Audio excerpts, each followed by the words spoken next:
नमस्कार पेंशनधारकों, आप सभी का स्वागत करते हैं एक बार फिर से हमारे न्यूज यूट्यूब चैनल में। बड़ी खबर निकलकर सामने आ चुकी है। जी हां दोस्तों, आप सभी के लिए पेंशन का भेदभाव हमेशा के लिए खत्म हो चुका है। 2003, 2005 और 2010 वाले सभी पेंशनधारक के लिए समान पेंशन मिलेगी। इनके लिए दोस्तों बैंकों को आदेश जमा कर दिए जा चुके हैं। आप सभी की पेंशन को आदेश जारी कर दिए जा चुके हैं। साथ ही साथ दोस्तों सैलरी की 50% पेंशन जो है वो पेंशन धारकों को मिलने वाली, इसको लेकर बड़ी खबर है। साथ ही साथ दोस्तों पेंशन जरूर ध्यान दें, आप सभी के लिए बहुत ही बड़ी खुशखबरी की 2006 से पहले रिटायर्ड पेंशन भोगी की पेंशन में संशोधन, और इसी संशोधन को लेकर दो जो टेबल जारी हुई थी उसमें दोस्तों आपको स्टेप बाय स्टेप बताएंगे कि केंद्र कैबिनेट की बैठक में जो चर्चा हुई थी उसके बाद आप सभी की पेंशन को लेकर बड़ा फैसला लिया गया था। इसके बारे में जो जानकारी आज की वीडियो में आपको देंगे। साथ ही साथ दोस्तों आप सभी के लिए आज की दो महत्वपूर्ण अपडेट जो निकलकर सामने आई है, जिसमें दोस्तों पहली अपडेट होगी कि वित्त मंत्रालय द्वारा नए साल से पहले केंद्र कर्मचारी को जो दी गई बहुत ही बड़ी खुशखबरी। नए साल पर पुरानी पेंशन योजना होगी लागू। साथ ही साथ ट्रेड ऑफ डिस्कवरी की एक बड़ी रिपोर्ट वित्त मंत्रालय की। साथ साथ यहाँ पर वित्त मंत्रालय द्वारा खुशखबरी, इसके बारे में बताएंगे। वही दोस्तों आप सभी के लिए नए साल से फिर बढ़ेगा आप सभी का 4% महंगाई भत्ता। पूरी जानकारी इस वीडियो के अंदर हम देने वाले हैं। इसके बारे में एक एक करके पूरी जानकारी इस वीडियो के अंदर हम आपको देनी चाहिए।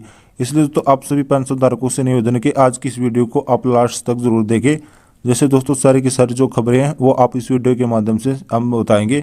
तो चलिए दोस्तों सबसे पहले हम जान लेते हैं आखिरकार पेंशन का भेदभाव कब खत्म होगा, और 2003, 2005 और 2010 से जो भी पेंशन धारक है उनको समान पेंशन कैसे मिलेगी, इसके लिए क्या क्या आदेश बैंकों को दिए गए हैं, और जो पेंशन जो है आपके खाते में कब जमा होगी, क्या आप सभी की सैलरी पर 50% जमा होगी या फिर नहीं होगी, इसके बारे में चलिए बताते हैं। देखिए दोस्तों पेंशन का भेदभाव आप सभी के लिए खत्म हो चुका है। लगातार दोस्तों पेंशन को जो अलग अलग पेंशन धारकों को मिल रही थी, जो कि रिटायरमेंट की आधार के मिल रही थी, आप सभी को उसमें दोस्तों फेरबदल कर दिया गया है। अब आपको एक समान पेंशन मिलेगी, ऐसा दोस्तों आप सभी पेंशन धारकों के लिए आदेश सामने आया है, जिसमें केंद्र सरकार हाल ही में बैंकों को आदेश दे चुकी है। और बात करें दोस्तों आपकी पेंशन खाते में कब आएगी, तो दोस्तों आप सभी पेंशन धारक जैसा ही जानते होंगे कि केंद्र सरकार ने हाल ही में एक अपडेट जारी किया था, जिसमें केंद्र सरकार ने आप सभी की पेंशन की जिस तरह से कर्मचारी का यहाँ पर सैलरी डिपॉजिट की थी उनके खाते में, उसी तारीख से अब पेंशन की राशि जो है पेंशन आपके खाते में भेज दी जाएगी। यानी कि दोस्तों महीने की आखिरी वर्किंग डे पर आप सभी के खाते में पेंशन की राशि ट्रांसफर कर दी जाएगी। इसको लेकर भी बड़ी खबर आप सभी के लिए आ चुकी है। साथ ही साथ दोस्तों बात करें सैलरी भी यदि आनी 50% यानी कि जो पेंशन है यानी मिलेगी या फिर नहीं, इसके बारे में दोस्तों बड़ी खबर आप के लिए सामने आ चुकी है। हाल ही में दोस्तों आप सभी के लिए गठित की गई नई पेंशन की रिपोर्ट जारी हो चुकी है। जो ऑल लेवल पैनल गठित किया गया था उस पैनल की रिपोर्ट सामने आ गई है, जिसमें दोस्तों गारंटी कट पेंशन योजना लाने पर विचार किया रहा था। ऐसा दोस्तों दर्शाया गया कि जिसमें दोस्तों कहा गया कि आप सभी को जो OACPL को देखने को मिलेगा, पेंशन जो एनपीएस के अंदर कंट्रीब्यूशन था वह कंट्रीब्यूशन भी चालू रहेगा। लेकिन हाल फिलहाल की आधिकारिक तौर पर ऐसा भी कोई आदेश नहीं है, मीडिया खबरों का आधिकारिक तौर पर दावा है। आप लोगों को बता रहा हूँ कि वहीं दोस्तों पेंशन ध्यान दे कि पेंशन के लिए बड़ी खबर है, जो कि केंद्र कैबिनेट की बैठक की चर्चा की गई थी। इसके बाद आप सभी के लिए बड़ा फैसला था, जो कि हाल हाई कोर्ट के बाद सुप्रीम कोर्ट ने इसको लेकर बहुत ही बड़ा फैसला सुनाया, जो कि आखिरकार 2006 से पहले रिटायर्ड पेंशन भोगी की पेंशन में संशोधन किया है। चलिए दोस्तों इसके बारे में आप सभी को विस्तार से जान लेंगे, इसलिए आप वीडियो को ध्यानपूर्वक देखिए। दोस्तों आप सभी के लिए जानेंगे 2006 से पहले तथा बाद रिटायर्ड पेंशन धारकों की पेंशन की राशि अलग अलग मुहैया कराई जाती है। इसी को लेकर सुप्रीम कोर्ट के अंदर याचिका दर्ज की गई है। 2006 से पहले रिटायर्ड पेंशन भोगी ने सुप्रीम कोर्ट से गुहार लगाई कि 2006 से पहले के पेंशन भोगी को अलग तरह के लाभ दिए जा रहे हैं, वहीं 2006 के बाद वाले पेंशन भोगियों को अलग तरह के लाभ दिए जा रहे हैं।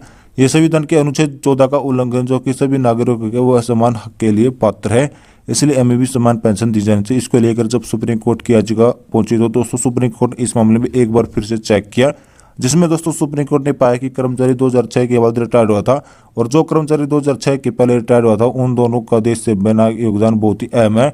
दोनों एक ही तरह का योगदान है, तो फिर इन्हें लाभ अलग अलग क्यों दिया जा रहा है। इसी पर दोस्तों उन्होंने एक फैसला सुना है। अभी से आप चाहे तो 2006 से पहले के रिटायरमेंट हो पेंशन धारक, चाहे बाद के रिटायर्ड पेंशन धारक, लेकिन आपको पेंशन का एक ही समान दिया जाएगा। इसके पहले दो अलग अलग टेबल जारी की गई थी, चूंकि 2006 के पहले रिटायर्ड जो हुए थे उनके लिए टेबल थी कि अब बाद में रिटायर्ड हुए थे उनके लिए टेबल अलग थी। दोस्तों दोनों टेबल में मर्ज किया जा चुका है, आप सभी को एक समान पेंशन मिलेगी, या कोर्ट ने कहा चुका है। आप सभी के लिए आदेश दिया गया जिसमें दोस्तों यहाँ पर कहा कि अनुच्छेद 14 का यहाँ पर उल्लंघन यहाँ हो तो इसलिए जो पेंशनधारक के समान रूप से वर्ग बनाते हैं, इसलिए समान लाभ का वही हकदार है। उसके साथ रिटायरमेंट की एज या फिर रिटायरमेंट की जो टाइमिंग डेट है उसके आधार पर भेदभाव नहीं किया जा सकता। इसमें समान पेंशन के सभी पेंशनधारक हकदार हैं। इसलिए सरकार ने ईपीएफओ का आदेश जारी कर दिया है, समान सभी पेंशनधारकों को पेंशन मिलनी चाहिए।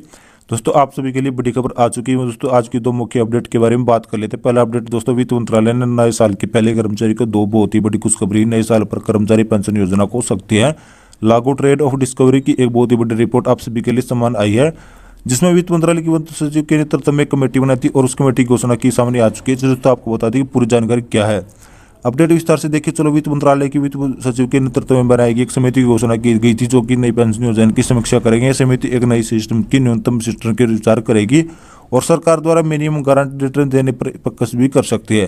दोस्तों आप सभी लोग जानते हो कि पुरानी पेंशन योजना यानी कि ईपीएफ स्कीम की सरकारी कर्मचारी को 40% तक का रिटर्न नहीं मिल पाता था। योजना 1 अप्रैल 2006 से हाल फिलहाल तक प्रभावी। इससे लेकर सरकारी कर्मचारी आखिर सैलरी का 50% योगदान भी यहाँ आपको हो रहा है, लेकिन पेंशन जो है इन इतनी भी नहीं मिल पाती। इसलिए पेंशन योजना को लेकर अनेक राज्यों के कर्मचारी की हड़ताल और प्रदर्शन रही है। रेलवे कर्मचारी और अन्य कर्मचारियों के विरोध है। आरबीआई ने भी राज्यों को चेतावनी दी है। ओपीसीएल के मामलों को लेकर अनेक राज्यों ने पेंशन को भी नए नए प्रस्ताव लाए हैं। आरबीआई के भविष्य की वित्तीय चुनौतियों को ध्यान में रखते हुए राज्य ने चेताया कि नई योजना के संबंधित सावधानी भर्ती की जाए। और दोस्तों बड़ी खबरों की बात कर लेते हैं आप सभी के लिए। दोस्तों नए साल के फिर से आ सकती है आप सभी के लिए 4% में कहीं भत्ते में बढ़ोतरी। जी हाँ दोस्तों, आप सभी के लिए बहुत ही बड़ी खबर है। केंद्र कर्मचारी भत्ते का बहुत ही बड़ा इंतजार कर रहे हैं। नए साल जल्द ही जल्द भत्ते को बढ़ोतरी घोषणा की उम्मीद दिखाई दे रही है। पिछली बार की तरह अगर इस बार भी लागत प्रीमियम में 4% की बढ़ोतरी होती है तो ऐसी स्थिति में प्रीमियम दोस्तों आप सभी का वह 40% से बढ़कर 50% हो जाएगा, जिससे केंद्र पर कर्मचारी की आय का बड़ा देखभाव मिलेगा। पेंशनधारकों की पेंशन बढ़ा देखने को मिलेगा। दोस्तों प्रधानमंत्री ने वित्त विभाग की एक मेमोरेंडम भेजा है और इस ज्ञापन के अनुसार राज्यपाल ने 1 जुलाई से कर्मचारी और पेंशन भोगियों के लिए नंद बल्ले भत्ते को रोकने 3% की वृद्धि का निर्णय लिया, यानी कि नगद भत्ते को मौजूदा 36% से बढ़ाकर 39% का निर्णय लिया गया है। इस तरीके से महीने के विभिन्न राज्यों में महंगाई भत्ते को लेकर अहम जानकारी सामने आई है और अनेक राज्यों को श्रमिकों के लिए बहुत ही खास है। तो दोस्तों केंद्र कर्मचारी के नए साल में बहुत बड़ा तो हुआ। आखिरकार क्या है दोस्तों, नकदी बढ़ोतरी का इंतजार कर रहे सभी केंद्र कर्मचारी और पेंशन भोगियों के लिए जनवरी और फरवरी की पेंशन में नकदी बढ़ोतरी हो सकती है। तो दोस्तों हम आशा करते हैं कि आपको हमारी जानकारी पसंद आएगी, तो वीडियो को लाइक करें, शेयर करें तथा चैनल को सब्सक्राइब जरूर करें। धन्यवाद।